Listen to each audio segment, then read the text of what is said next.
Welcome, welcome. I'm GonzoLink. You're listening to The Grab Bag, and it is my very great pleasure to be speaking to a giant of the indie music scene. I'm, of course, referring to Mr. John Flansburgh, who makes up one half of the musical team They Might Be Giants. How are you doing, John? Hey, I'm doing very good, Mr. GonzoLink. It's great to be on the Grab Bag. Oh, thank you. All right. I guess my first question is, what were some of your earliest musical influences?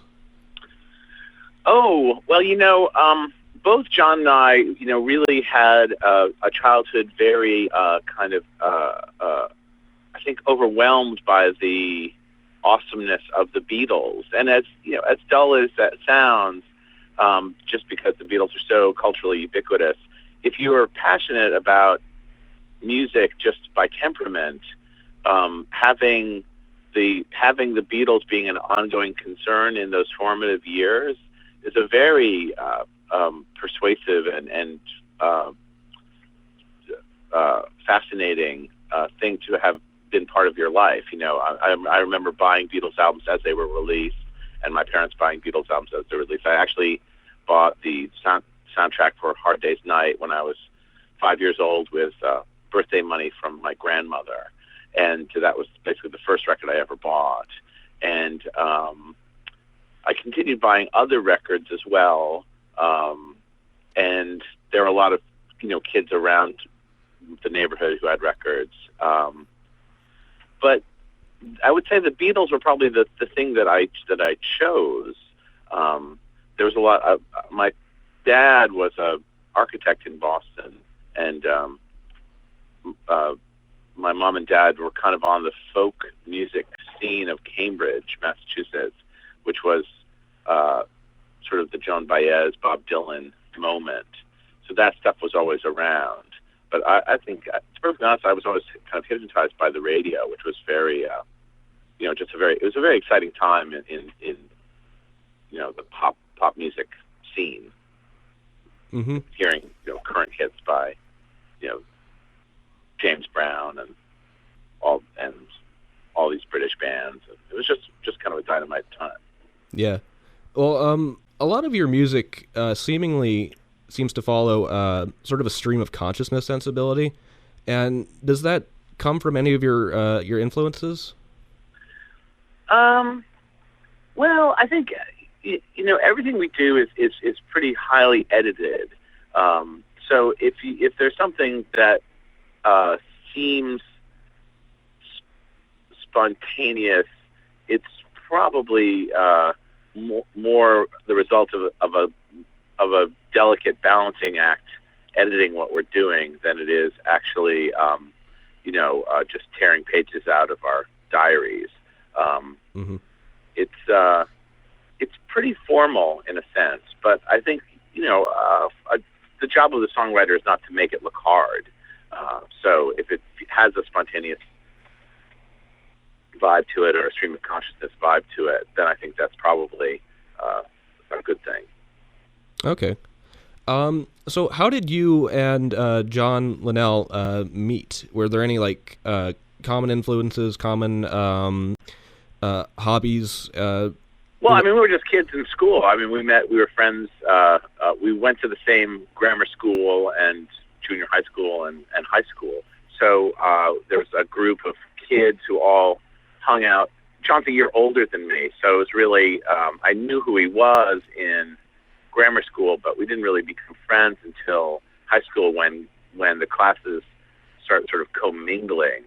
We both worked on the school newspaper, and there was a group of people who got together in the newspaper office, and we would spend weekends together laying out the newspaper and taking photographs and writing stories and making cartoons and editing stories and just doing all sorts of stuff for the paper. And that was really where we became friends. And we actually had a bunch of other friends who were really formative influences. I mean, it's an interesting thing. People ask about your musical influences when you're in a band, but when you're in a duo like I am with John, I think when I think of the passions of and the point of views of all our extreme friends at the time, I think that those people kind of cast a shadow over a lot of our sensibility. It was a group of very colorful people that we were with in high school, and it wasn't just me and John. There was actually probably a half dozen people who are all friends, a group of friends, and we were all very tight, and it was a lot of fun. Right on. So before forming They Might Be Giants, did you do any recording together? Yeah, I had a 4-track tape recorder, and this is sort of in the era of home recording before, like, Porta Studios was actually a reel-to-reel tape recorder. And I've always been kind of obsessed with sound, and I started buying little 3-inch reel-to-reel tape recorders when I was like 10 years old. Again, with like birthday money, I would go to the Harvard Coop and buy these little RCA portable. They were basically designed to be dictating machines, and I would just record all sorts of things, record every kind of sound source that I could think of, and I had a splicing block, and I would splice things together. And I mean, I don't even know what I was thinking it was about. I was just kind of obsessed with sound, and before I could really, I played the piano, and I would record some stuff, that way, and sort of manipulate the sounds. Very, very kind of Brian Eno-y kind of stuff, not very formless in a certain way. And John came over a few times after I got the TAC tape recorder, and we made some recordings. I remember we did a cover version of "Don't Worry, Kyoko" by Yoko Ono.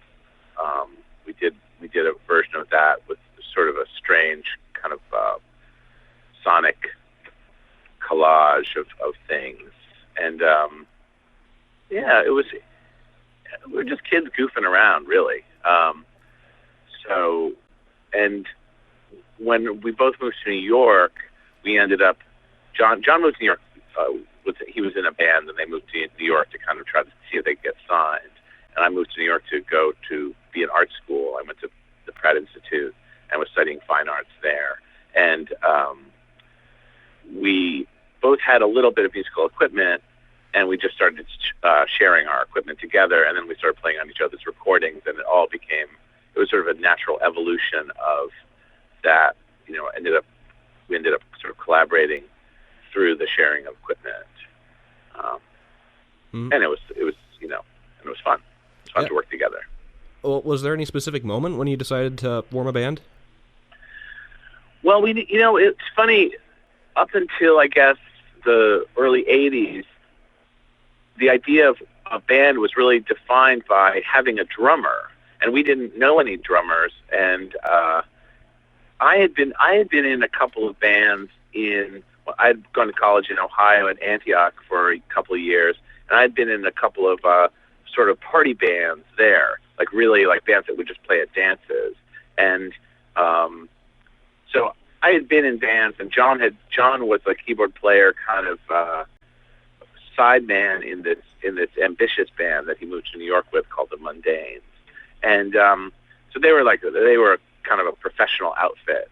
So we had been in other bands. I think we were doing recording projects kind of for our own pleasure, and it was hard to think of how we would ever take it to the stage or how it could be a band without actually actively finding a drummer. And part of the thing about finding a drummer in New York City, it's very hard to be loud in New York City. It's not like being in some small town where you can just go off to the abandoned barn and crank up your amps and jam.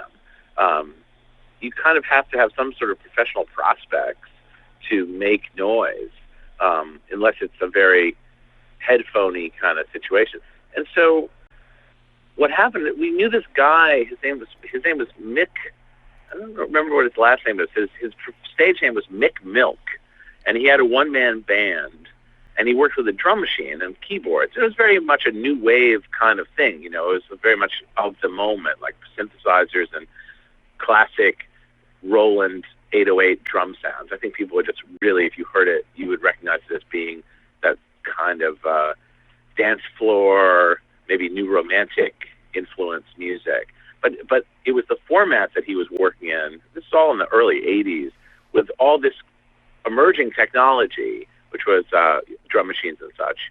And he worked with sequencers as well. And it just made us think, oh, we could have a band. We could have a band if we just figured out a way to sequence drum sounds. And so that's what we did. We sort of put the tape recorder to a different purpose and started making rhythm tracks by hand. Couldn't even really afford a drum machine. We just made tracks. Okay. And that was and Mick actually helped us get a gig, and we played at a showcase club in New York City that was kind of miserable, and the rest is alternative rock history. Right on. So the name They Might Be Giants, it comes from the title of a George C. Scott movie about a man who thinks he's Sherlock Holmes. And how exactly did you settle on that as a band name? A friend of ours who is a ventriloquist had a long list of names that he was thinking of calling his act. And that was just one of the names. We were sort of grasping at straws. We couldn't really think of a good name. We thought about calling ourselves Dump Truck for a while, which was probably we were lucky to not have called ourselves that, since there were a band from Boston would emerge very shortly after that called Dump Truck. It seemed like an interesting amorphous kind of name, and that took up a lot of space. I know at the time we were pretty confident that if we did start a band, we'd get an opportunity to play at CBGB's, which was not considered a particularly cherry gig, but it was an interesting place to play, and they had a pretty open booking policy. And they had a very democratic way of listing bands, which is on any given night, they would, all the band names would be the same size, like the same font size. So if you had a really long name, you'd actually get a lot of attention in the ad. The bigger the name, the more sort of column inches you got. So there was an upside to having a ponderously long name. That's about as calculating as we got, I think. Cool. Well, what was the first venue you played at as They Might Be Giants? I guess we played at a place called Dr. B's in Soho, and it was just in New York City, and it was a very, very humble place. You know, it was not a happening place. But you could invite your friends down, and they would. They had like a very low ticket policy. I think it was $2 to get in. What kind of response did you expect when you began They Might Be Giants? Well, I remember when we did our first show, because it was we were working with tape. All the drum sounds were on tape. That it was kind of like a little bit of a slalom ride. There was no breaks. We just kind of played a song, then there'd be a gap that we had predetermined, and then we would have to quickly play the next song. So it was a bit nerve-wracking, but I remember the response was really, really enthusiastic, and it was very, and people took it very lightly. I think we'd taken a couple months to put the show together, and I don't think we'd really anticipated. We hadn't calculated how it would go over. I think the bands that we were into, that were probably our biggest immediate influences, were Pere Ubu and The Residents, and both of those bands kind of, as interesting as they are, they don't have a very direct relationship with their audience. You know, when they perform, there's a kind of an art school distance about their performance, and you sort of, when you see their shows as an audience member, you kind of feel like you're you're observing a performance, you're not participating in a performance. I think when we hit the stage, people just kind of took it as a form of cabaret, and thought of it as being very lighthearted, and just basically, people felt very free to laugh, and that actually did kind of surprise us. I think we weren't thinking we are the most pretentious band in the world, but we didn't realize how easy and how accessible the material we were doing would be. I think we were sort of anticipating some 1,000-yard stares and some head scratching, and happily found out that very quickly that people just kind of dug it in a very immediate way. Right on.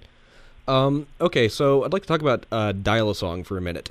Sure. And, Dial-A-Song was a project born to keep They Might Be Giants alive after a series of setbacks in both of your guys' lives, and it ended up continuing more or less regularly for about 22 years.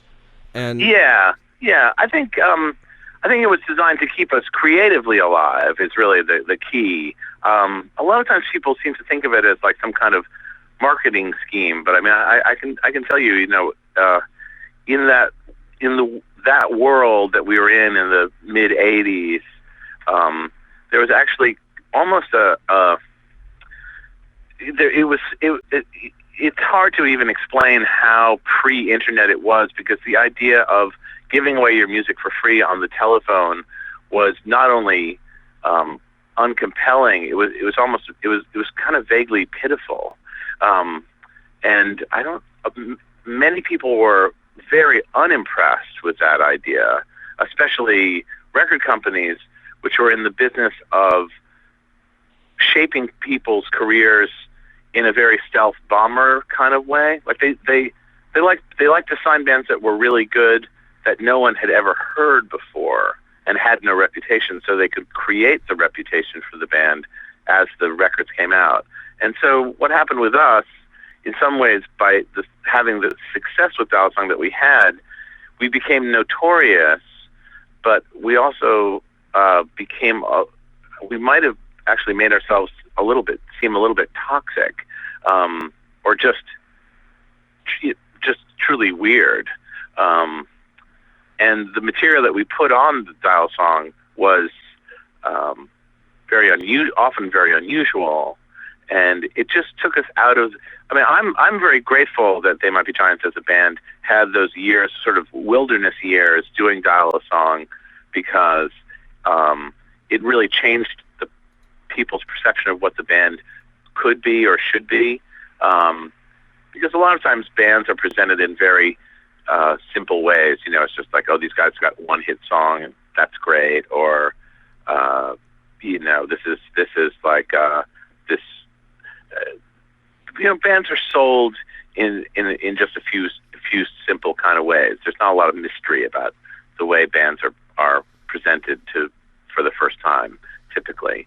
And I think we were very lucky to have this legacy of such a oddball idea as Dial-A-Song.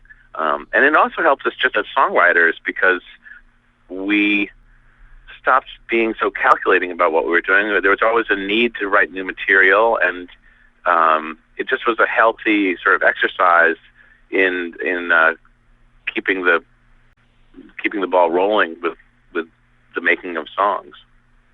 Mm-hmm. Did you expect the response that you got from Dial-A-Song? Well, I mean, it was a weird kind of response. It was a weird project. It was a weird idea, and the response was kind of typically weird. I think we were embraced. It's it's like a lot of things about success, which is the way people respond to it is often more a reflection of what they're about than what you're about. I mean, for us, it was just a fun excuse and a different way to maybe introduce our music to people. It really didn't seem like a marketing masterstroke. It didn't seem like it was going to help us get a record deal. I think we started Dial-A-Song in 1983, I guess, and we didn't even make a record till the end of 1986, and 3 years of being a local band in New York City is seems like a perfectly long time. It seemed very possible that I remember in 1986 feeling that it was very possible we would never make a record at all. So it wasn't like there was some aura of success around the project. I think it was probably more like, for a lot of people, we became kind of notorious in the way a graffiti writer might become notorious. Like, people knew who we were because we had this thing that was widely advertised and widely known, but it was still kind of a take it or leave it thing. It wasn't just because people knew what it was, didn't mean they even liked it. And the truth of the matter is, our music isn't for everybody. I mean, we're not the most popular band in the world. It wasn't a springboard to some other thing. It's hard to describe, but I think there's been a lot of revisionist history about the meaning of ballad song, and in part also because the culture has moved into a very different attitude about the way music gets exposed, and it's much more positive has a much more positive sensibility towards the do-it-yourself thing. But I really felt like we were coming in the side door, basically. It was a or the back window. It was a very unknowable project. Coming in through the bathroom window, as it were. Yes. Okay, so your third album, Flood, is significant in several ways. It's your best-selling album. It was your first album signed to a major label, and it also has several songs, or 2 songs, that were featured on Tiny Toon Adventures, personally. But what was it like switching to a major label? Well, I mean, we had a few very chaotic years to get used to things being chaotic. In the middle of our first album, we found ourselves in heavy rotation on MTV, and that was probably the biggest shift, because all of a sudden we were touring nationally, and that was a much bigger point of departure for us than moving to Elektra from bar none. When Don't Let's Start took off as a video on MTV, we were then really we became a national act. And everything after that was sort of a piece. Up until then, we'd really just been a club act in Manhattan, which was fantastic, actually. I mean, when I look back on the history of our sort of performing lives, it's really nice. It's really nice to kind of be like the king of your town in a way.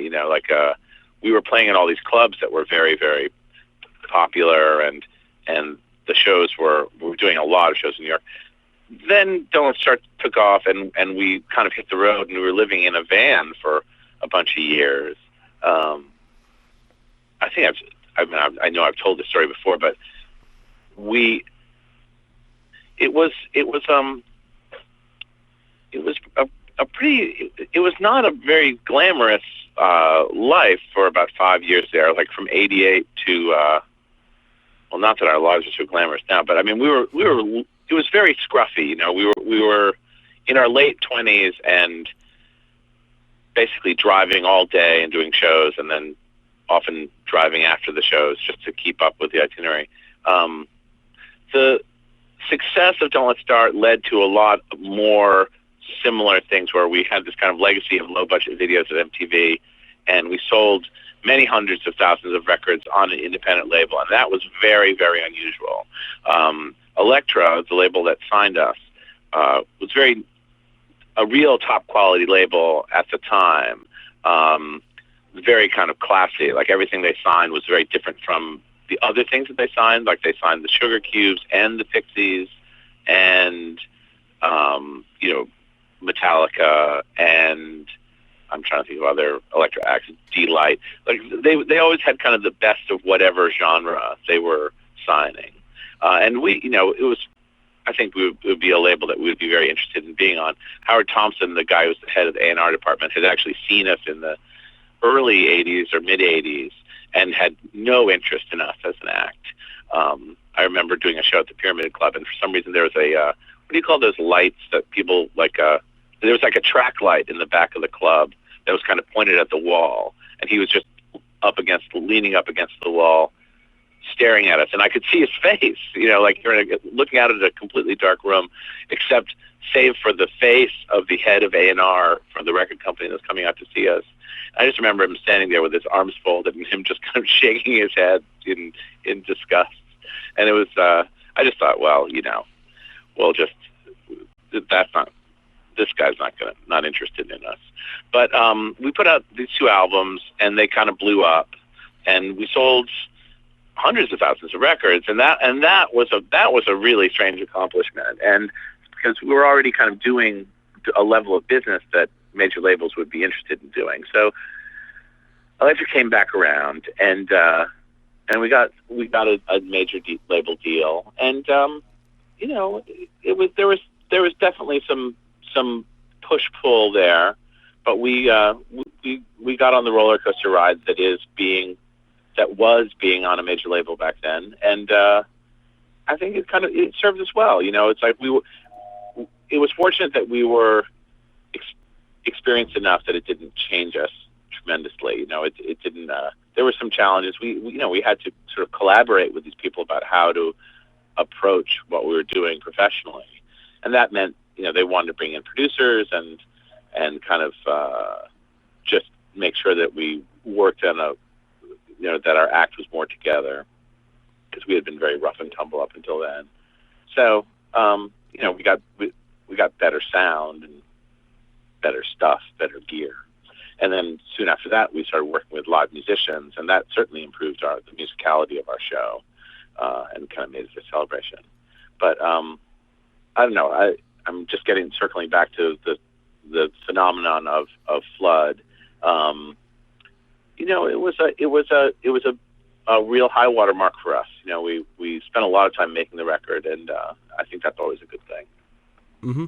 So, like I mentioned before, 2 of the songs on the album, Particle Man and Istanbul, Not Constantinople, were featured on Tiny Toons Adventures as music videos. And I was just wondering, how were you approached for that?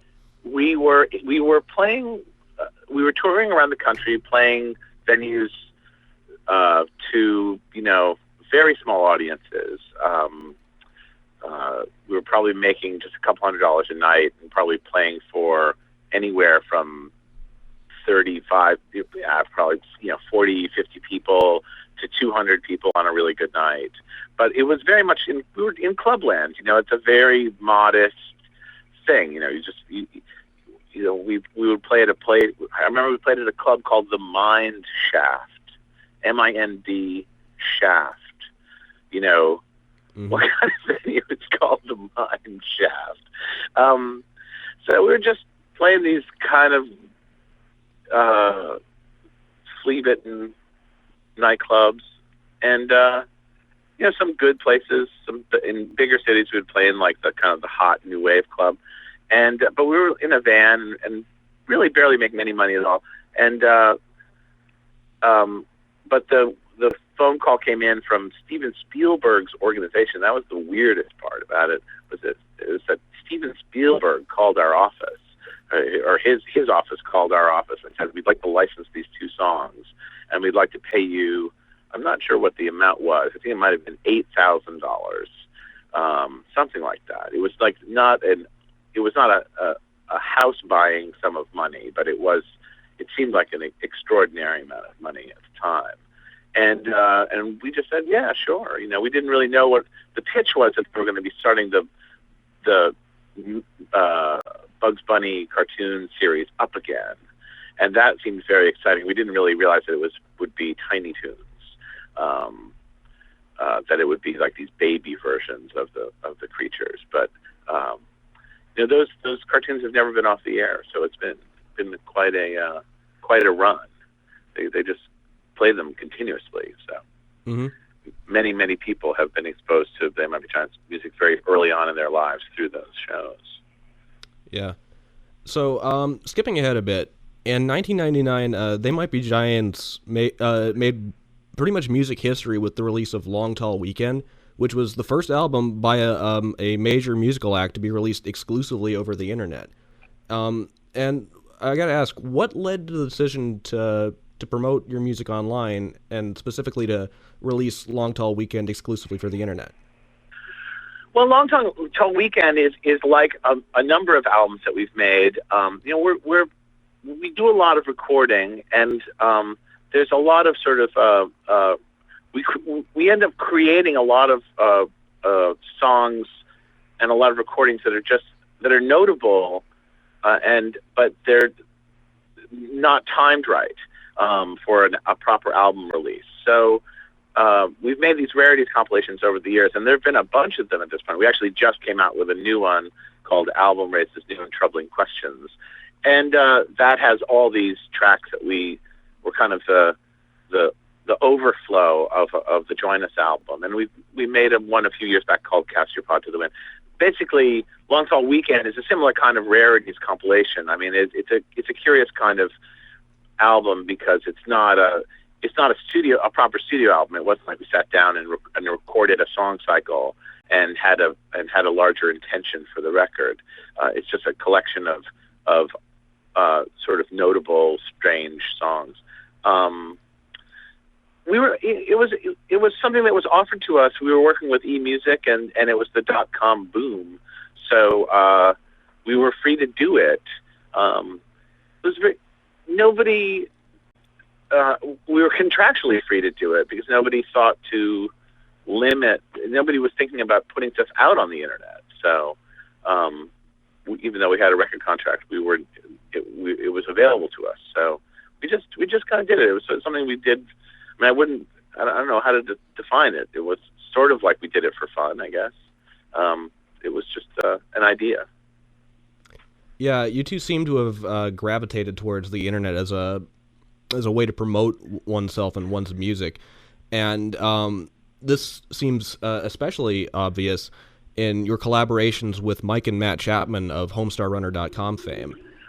Oh yeah, well, I mean, we just loved Homestar Runner as a thing, and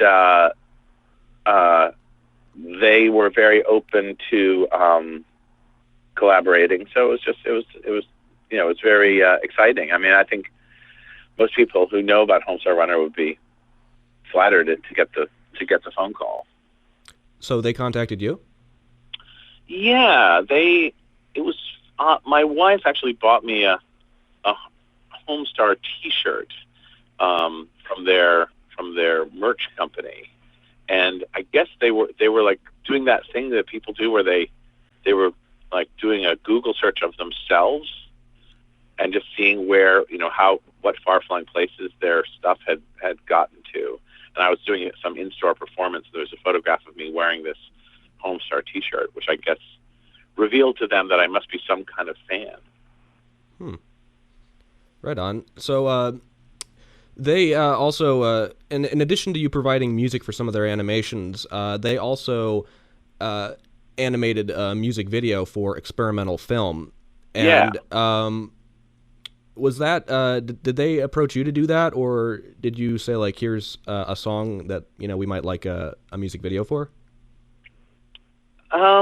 I can't remember what the circumstance was. We had done a bunch of different kind of collaborative things. They came to New York with the Homestar Puppets, and we had kind of a jam session with the Homestar Puppets right around the same time. So it was just we're just goofing around, really. I think it seemed like a refreshing, different way to do a rock video than to just do another lip sync kind of thing. So it was nice to just see somebody else give it a treatment. Right on. Okay, so you've just recently released a new album titled Join Us. Is there anything at all you'd like to talk about regarding this album? Anything regarding the sound, the style? Well, it's we've been making music for a long time. Obviously, as I've just explained our whole crazy saga. We're in we're just about to flip the odometer into our 30th year as a band. So what you want to achieve making your 15th album is sort of an open assignment. Most bands don't get to a 15th album. But we're really ambitious about what we do, and I think we feel like we're, very much still in the middle of our musical journey. We took a long time making this record. We had done a couple of children's albums in a row. We got a Grammy for this Here Come the 1-2-3s albums a couple of years back, and then made a science album that we were nominated for a Grammy for. So there was a lot of interest, sort of general public interest in our kids stuff at that moment.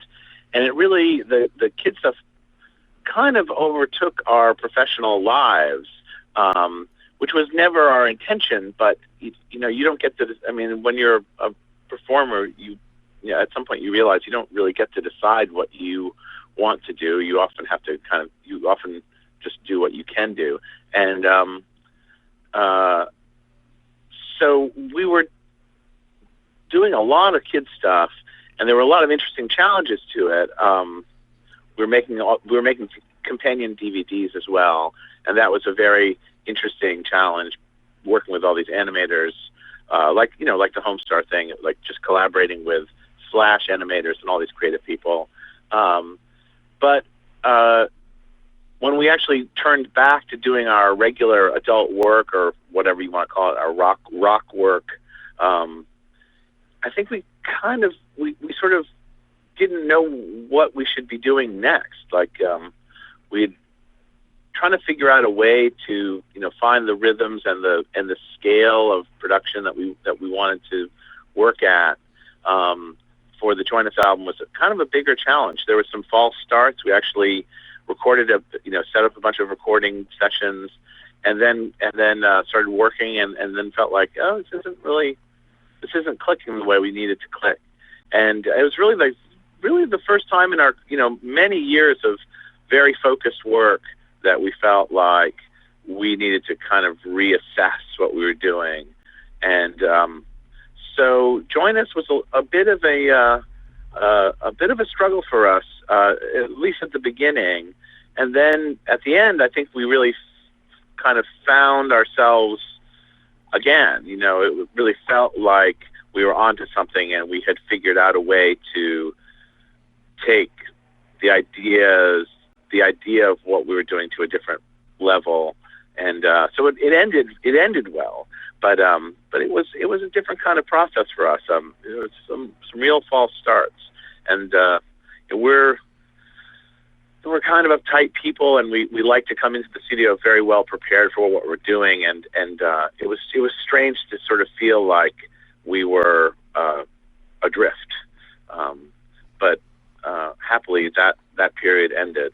I think it's a really successful album, and it's been extremely warmly received by our fans. I mean, from right out of the gate, the album had this weird resonance with people, and I don't think we even knew how to respond to it, because we had just gotten through, as I say, we'd just gotten through the process of making it, and when it came out, the general response was, it's like you guys are, doing your original thing again.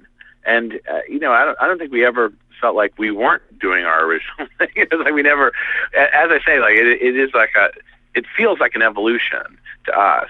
But I guess because there's a lot of very stripped down combo kind of arrangements on the album, there's a lot of just, guitar, bass, drums, little bit of keyboard, or bass, drums, keyboard, a little bit of guitar. There's a lot of economy to the way that the album's put together. So I think that appeals to people, or at least it appeals to our pre-existing audience. A lot of times audiences appreciate stuff that fits in with what they already like about you. Are there any songs of yours that you've recorded over the years that you particularly enjoy, proud of? Well, we just resurrected this song, How Can I Sing Like a Girl, in our shows. And we recorded a version of it for an album. It was like at the end of our tenure with Elektra, and the version on the Factory Showroom album of the song it's very produced. It's really produced to be like a radio single. But the song was written in a very folk rock kind of way. It was just written with like a acoustic guitar, and we're doing a version of it now in the show with just John playing the accordion and two of us singing. And I really like the way it sort of recasts the song. I feel like we sort of found a new song inside the pre-existing song, and it's in a lot of ways it's exactly the same as the big produced big rock album anthem version of it, but setting it just with the accordion and voices, it's got a much humbler thing about it. It's just much sweeter, and it's nice to kind of be able to recast the song years later and find something in it that's not. A lot of times when people change arrangements of songs, it seems kind of gratuitous or just they're just doing it because they were part of the original. I think what's nice about this new version of How Can I Sing Like a Girl is that it might actually be an improvement on the original, and that's exciting. Right on. Okay, so I guess my last question that I have for you is, do you have any words of wisdom for aspiring musicians? I think people need to be themselves and try to figure out how to do something singular.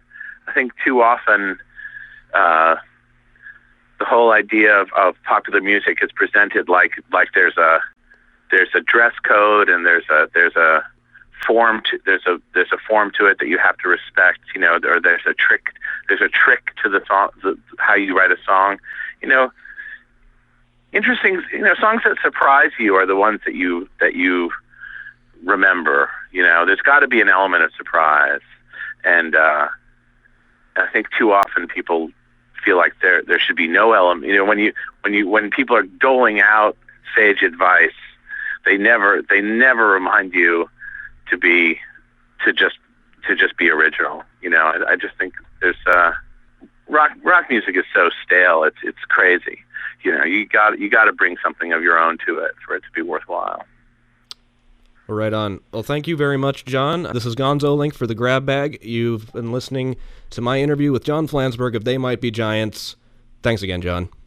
Cheers. Cheers.